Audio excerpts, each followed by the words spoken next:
नमस्कार, आप देख रहे हैं बुलंद आवाज पूजा सिंह के साथ। दोस्तों, कल 8 अक्टूबर है।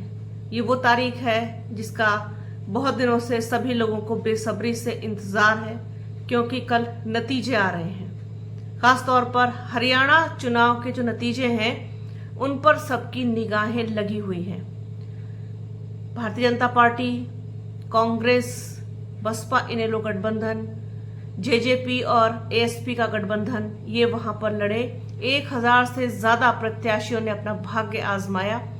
कल सबकी परीक्षा का जो है वो टेस्ट का नतीजा आ जाएगा कि किसको वहां पर एज मिला, किसको वहां पर जनादेश मिला, किसको जनता ने सिर माथे पर बिठाया, किसकी लगी लॉटरी और किसकी निकली हवा, जैसा कि मैंने थंब भी लगाया है।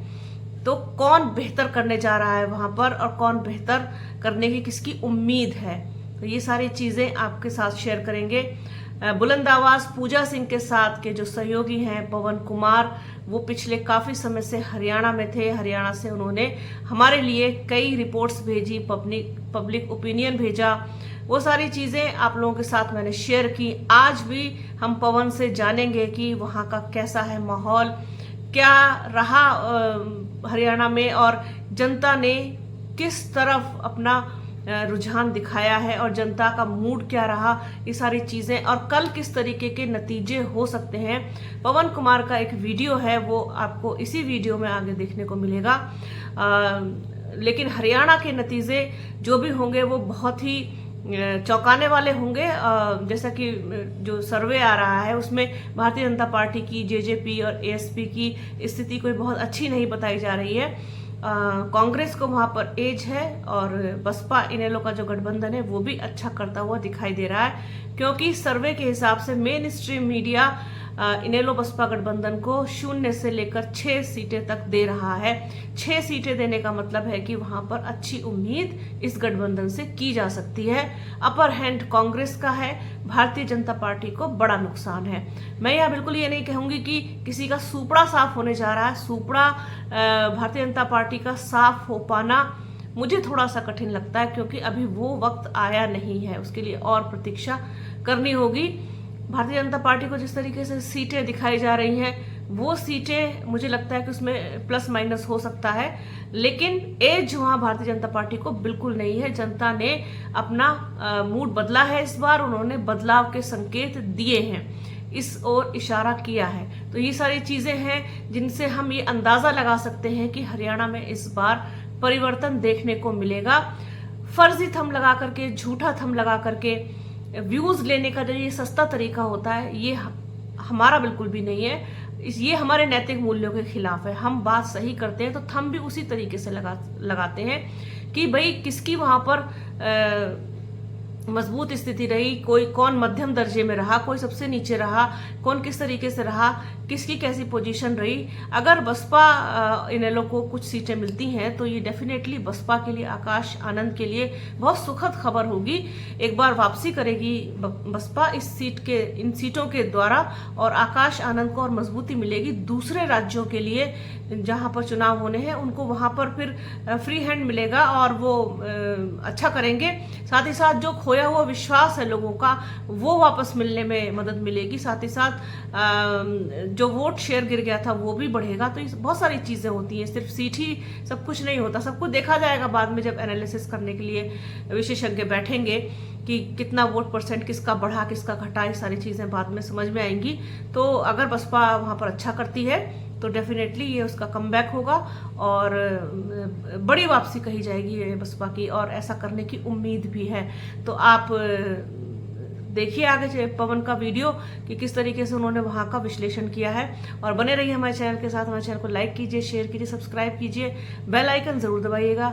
अपना और अपनों का बहुत ख्याल रखिए। जल्द मिलूंगी आपसे एक नए वीडियो में, एक नए मुद्दे के साथ, एक नई चर्चा में। तब तक के लिए जय हिंद। हरियाणा के चुनाव में मुद्दे बड़े अहम रोल प्ले कर रहे थे। जब मैं हरियाणा पहुंचा, प्रचार प्रसार शुरू होने से पहले, तमाम राजनीतिक पार्टियों के सामने आने से पहले, वहां पर चुनाव का कोई माहौल भी नहीं दिख रहा। बड़ा साइलेंट माहौल था, जिसे लग ही नहीं रहा था कि इस प्रदेश में विधानसभा के चुनाव होने जा रहे थे। कहीं ना कहीं लोग साइलेंट थे। बात करें असल मुद्दों की, तो चुनाव को लेकर बसपा लगातार और इनेलो लगातार जनसभाएं कर ही रही थी। प्रचार प्रसार शुरू होने से पहले सभी पार्टियों के पहले वो लोकसभा वाइज जो कार्यक्रम हुए थे वो हो चुके थे। लोगों को बता दिया गया था कि बसपा इनेलो गठबंधन साथ में आ गई थी। पहले प्लस पॉइंट बसपा के साथ ये हो गया था। उसके बाद दूसरा मुद्दा क्लियर हो गया था, हरियाणा का मुख्यमंत्री जाट समाज से बनेंगे अभय सिंह चौटाला। तीसरी बात, आकाश आनंद वहां पर लीड करेंगे पूरे चुनाव को, क्लियर हो चुका था। मगर किस तरीके से कार्यक्रम होंगे इस चीज के बारे में कोई बयां भी नहीं था। फिर आकाश आनंद ने जब एंट्री की तो आकाश आनंद का पहला कार्यक्रम जनसभा जो हुआ वो हॉल में हुआ था। लोगों ने कहा ठीक है, आकाश आनंद आएंगे, बात करेंगे, अपने मुद्दे बताएंगे, जो मैनिफेस्टो है बसपा का उन पर बात करेंगे। आकाश आनंद जब पहुंचते हैं पहली जनसभा में तो वहीं से एक बुजुर्ग व्यक्ति सामने आते हैं जो पार्टी के, मुझे पता चला, बहुत ही पुराने कार्यकर्ता हैं। वो मंच पे आए, आकाश आनंद का स्वागत हुआ तो नारे लगाने लगे, बसपा सुप्रीमो के नारे लगाने लगे, कांचीराम साहब के नारे लगाने लगे, आकाश आनंद का भी सम्मान करने। तो आकाश आनंद रोके नहीं रोक पाए उस समर्पित व्यक्ति को, तुरंत ही उठ के उन्होंने उसको माला पहना। फिर उसके बाद स्पीच देने के बाद आकाश आनंद मीडिया से बात करने के लिए जो लोग कहते हैं, तो उस बीच एक बच्चा होता है छोटा सा, वो नीला पट्टा डाले बांधे अपने पिता के साथ आता है। तो आकाश आनंद उस बच्चे को देखकर गोद में उठा लेते हैं, क्योंकि कुछ दिन पहले दिल्ली में उन्होंने कहा था कि मिशन का काम यहां से भी हो सकता है, जय भीम के नारा से। तो उस बच्चे को उठाया, वो जो प्यार था, जो लगाव था आकाश आनंद ने दिखाया एक एजेड व्यक्ति को और एक छोटे बच्चे को, तो वो बहुत कुछ टच किया और लोगों में वहां से एनर्जी आना शुरू। भाजपा और कांग्रेस की बात कर ले तो ये दोनों चुनाव लड़ तो रहे थे मगर खुद ही की पार्टी से लड़ रहे। कहीं ना कहीं खट्टर और सैनी की बात हो रही थी, कहीं ना कहीं कांग्रेस में शैलजा हुड्डा की बात हो रही थी, जो बात पार्टी में आपसी मतभेद चल रहा था। दूसरा, यहाँ पे एनडीए अलायंस नहीं था, आम आदमी पार्टी चुनाव खुद से लड़ने आई थी, भाजपा के साथ जेजेपी का साथ छूट चुका था और उसी बीच उसी दौरान सदन ना करने के कारण सरकार भंग हो गई थी। ये बातें सामने आई थी। तो बीजेपी भी कहीं ना कहीं डाउनफॉल पे आ रही थी, कांग्रेस भी डाउनफॉल पे आ रही थी। बसपा और इनेलो वहीं पे थे। बसपा और इनेलो का ग्राफ वहां पर बढ़ रहा था। कैसे?